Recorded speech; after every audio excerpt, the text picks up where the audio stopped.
wabarakatuh. Kami dari kelas 12A Fakultas Semester Protein yang bertujuan untuk menyelesaikan tugas kami dari Universitas. Selamat menyaksikan.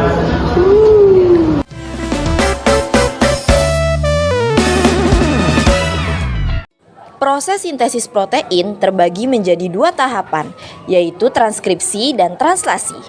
Proses pertama yaitu transkripsi. Transkripsi merupakan tahapan pertama dari sintesis protein yang terjadi di nukleus atau inti sel. Transkripsi adalah proses penyalinan kode genetik dari cetakan DNA atau template ke dalam mRNA atau messenger RNA yang dibantu oleh RNA polimerase. Transkripsi juga dibagi menjadi 3 tahapan, yaitu inisiasi, elongasi, dan terminasi. Barisan atau rantai yang terletak di depan adalah DNA antisense atau template, yaitu dimulai dari TAC, GGC, CTC, TCC, dan ATT. Rantai inilah yang akan ditranskripsi menjadi mRNA sehingga disebut template. Sedangkan barisan atau rantai yang terletak di belakang adalah DNA sense atau non-template yang dimulai dari ATG, CCG, GAG, AGG, dan TAA. Rantai ini tidak ditranskripsi atau dicetak menjadi mRNA sehingga disebut non-template.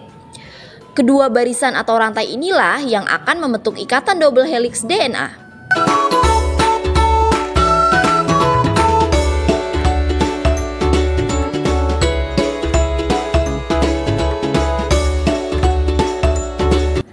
Pada saat DNA sense dan antisense berikatan, datang RNA polimerase untuk membantu mempercepat proses pembentukan mRNA dan melepas ikatan double helix DNA. Setelah ikatan double helix DNA terlepas, RNA polimerase akan menerjemahkan kode genetik pada DNA atau antisense atau template untuk membentuk rantai mRNA. Proses ini disebut inisiasi. Poin yang perlu diingat pada saat transkripsi adalah adenin pada DNA akan berpasangan dengan urasil pada mRNA. Timin pada DNA akan berpasangan dengan adenin pada mRNA. Guanin pada DNA akan berpasangan dengan sitosin pada mRNA. Dan sitosin pada DNA akan berpasangan dengan guanin pada mRNA. RNA polimerase akan mengarahkan pembacaan dari 5 aksen ke 3 aksen. Proses ini disebut elongasi. TAC pada DNA template akan ditranskripsi menjadi AUG pada mRNA. GGC pada DNA template akan ditranskripsi menjadi CCG pada mRNA. CTC pada DNA template akan ditranskripsi menjadi GAG pada mRNA. TCC pada DNA template akan ditranskripsi menjadi AGG pada mRNA. ATT pada DNA template akan ditranskripsi menjadi UAA pada mRNA. Rantai mRNA akhirnya telah selesai terbentuk, yaitu AUG, CCG, GAG, AGG, dan UAA. Selanjutnya, mRNA atau yang lebih dikenal sebagai kodon akan meninggalkan nukleus menuju sitoplasma atau ribosom untuk memulai proses translasi.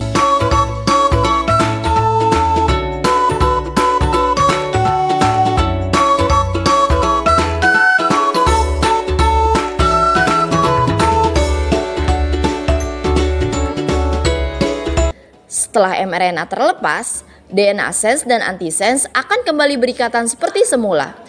Tahap inilah yang disebut terminasi.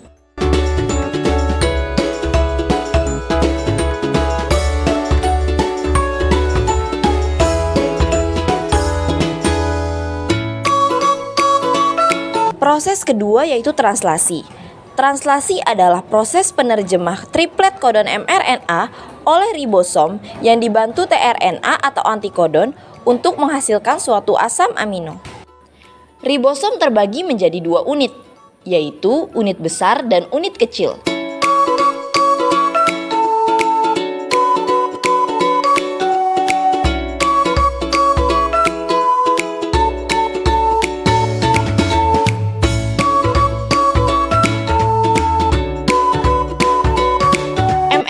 Yang meninggalkan nukleus akan berikatan dengan ribosom untuk memulai proses translasi. Translasi juga terbagi lagi menjadi 3 tahap, yaitu inisiasi, elongasi, dan terminasi. Poin yang perlu diingat pada translasi adalah adenin pada kodon atau mRNA akan berpasangan dengan urasil pada antikodon atau tRNA. Begitupun sebaliknya. Guanin pada kodon atau mRNA akan berpasangan dengan sitosin pada antikodon atau tRNA.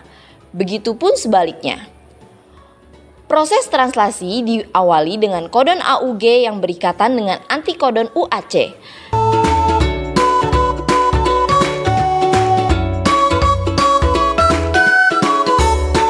Asam amino yang dihasilkan adalah metionin. Tahap ini disebut inisiasi. Kodon yang dibawa mRNA akan diterjemahkan menjadi asam amino yang lain setelah kodon start. Kodon CCG akan berikatan dengan antikodon GGC, menghasilkan asam amino prolin.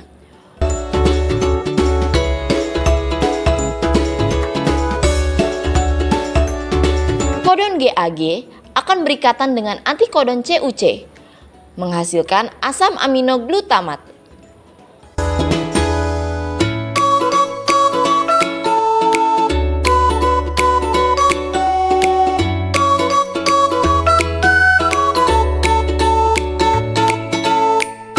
Kodon AGG akan berikatan dengan antikodon UCC, menghasilkan asam amino arginin. Asam amino yang terbentuk akan membentuk untayan polipeptida atau protein, di mana tahap ini disebut elongasi.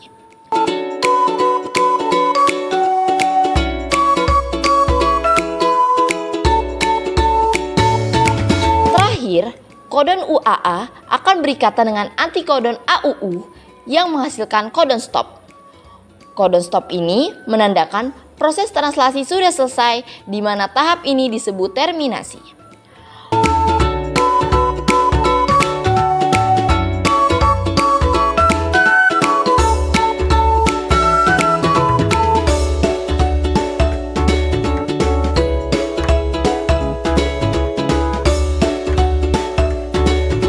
Proses translasi ini menghasilkan asam amino, yaitu metionin, prolin, glutamat, dan arginin.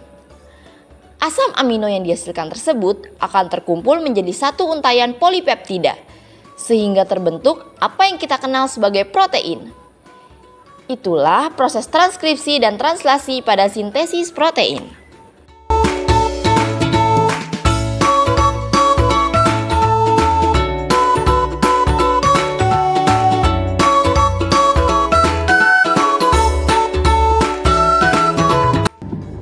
Kesimpulannya, proses sintesis protein melibatkan dua tahap utama, yaitu transkripsi dan translasi. Pada tahap transkripsi, DNA antisense ditranskripsi menjadi mRNA di dalam inti sel, yang kemudian menuju ribosom untuk diterjemahkan. Pada tahap translasi, mRNA diterjemahkan menjadi urutan asam amino dengan bantuan tRNA menghasilkan asam amino seperti metionin, prolin, glutamat, dan arginin.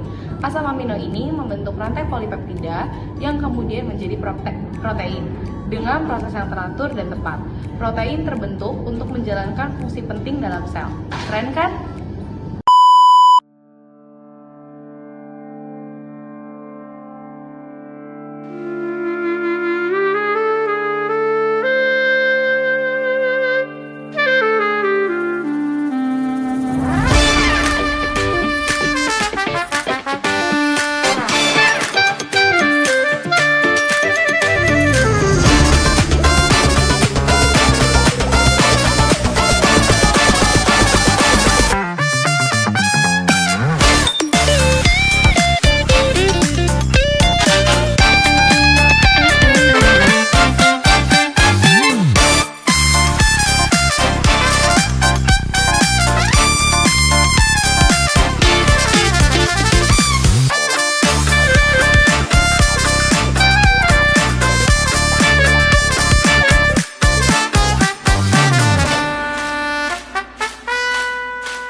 Demikian drama singkat sintesis protein dari kelas 12A.